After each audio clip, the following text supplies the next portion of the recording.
Hello again, fellow Gears. Ooh, what's up? It's Maticon bringing you another Gears 5 video. This one is a speedrun on the map Overload, the corner spawns.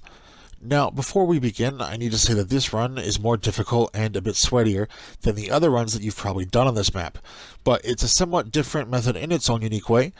I also need to say thank you to the following people for helping me get footage for this run, which would be Morris, Wicked, Schwazi, Slaughter, Hitman, Grizz, and Miss Still.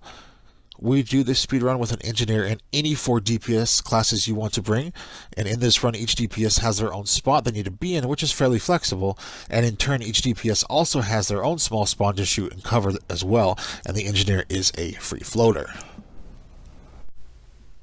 Alright, so what we're going to do here is a brief walkthrough of the maps and spawn, going towards the top side here. And this is one of the 4 main spawns that you're going to have, and you can be shooting into the spawn. This DPS are here, or you can be here, whichever you prefer. You can go as far right as over here if you'd like. However, if it's robot waves, you don't want to go that far until you get your locker here, because that's a weak overflow spawn that you're going to block with the locker there. And it's not very picky, the locker, just over there, pretty close, should work. And you're going to hear a lot from me saying, it's the same sign over here. So you got your spawn there, your overflow locker there when you get that. Again, you can shoot here, here in the middle, or on the right side into the spawn, whichever suits your fancy. And would you believe, on the bottom side, guess what? It's almost exactly the same. Go figure, right?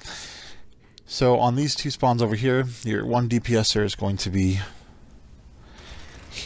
over here. There's the locker for the weak overflow spawn. You can be shooting in here, or there. Doesn't really matter to get the spawn. Although the 4 DPSers do have the mandatory stationary spot by each spawn that I'm showing you here. There's the last 4 spawn. There's the spawn blocker locker. Once you get that, and again, say it again. Either one of these spots will all work. Personal preference, really, on how you want to attack the spawn.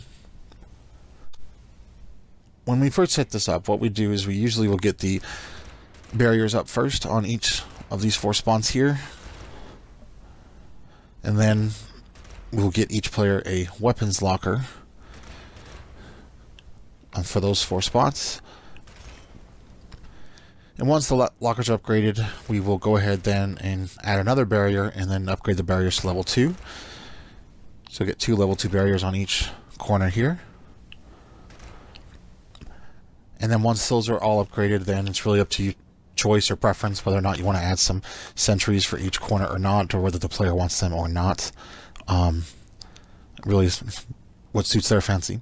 As far as the boss goes, carrier snatchers, mini bosses can spawn in each one of these 4 spawns. The matriarch and flock, though, they will sometimes spawn here in the middle, around here, or there on each part of the middle. It really is just random, so just keep your heads up on that. And now we will show you the Fabricator Location. It is not a very picky fab. It's fairly easy. You just gotta turn it and line it up to this corner piece here, where it sticks out, and there you go. And that's the basic setup for this Overload 4-corner spawn. And because, again, this map can be disoriented, just think, if you're on the bottom side of the Fabricator, if you get lost, you're going to be on the bottom part of the map. And the top of the Fabricator, you're going to be on the top side here on the map. And again, as you'll see many times, this can be disoriented while running this map. It's so similar to each other. So, alright, the more fun begins, because we got gameplay footage here for you now. Now, this map can be disorienting sometimes. Here's just a map overview of the 4 spots everyone's at, and their spawns, then the engineers in the middle, free-floating there.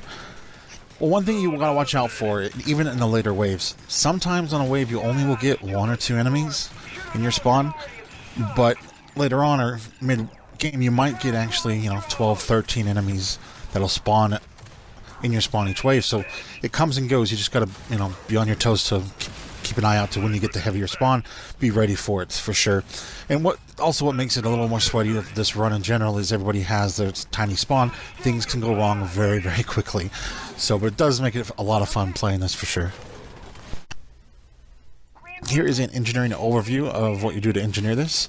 So what we start out with, give each player, a couple of barriers, and let the player really dictate or decide where they want those barriers and how they're placed in the spawn.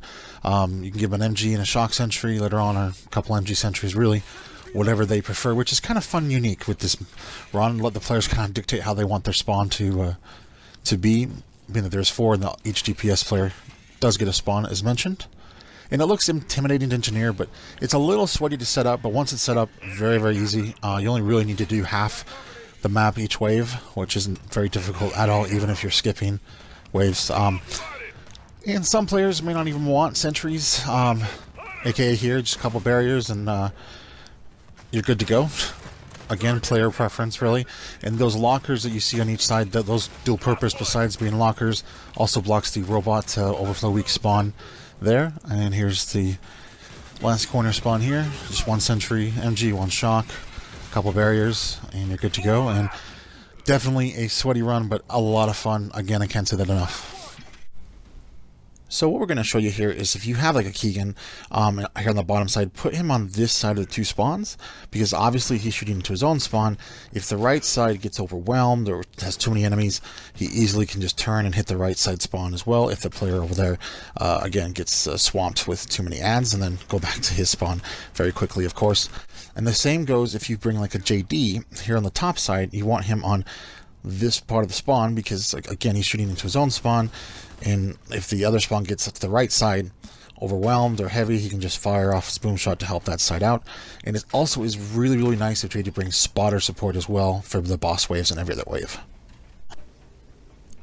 Another great asset of this run, though, is that you will get and control all 4 power taps, which is a great, great aspect to have on any run, that's for sure.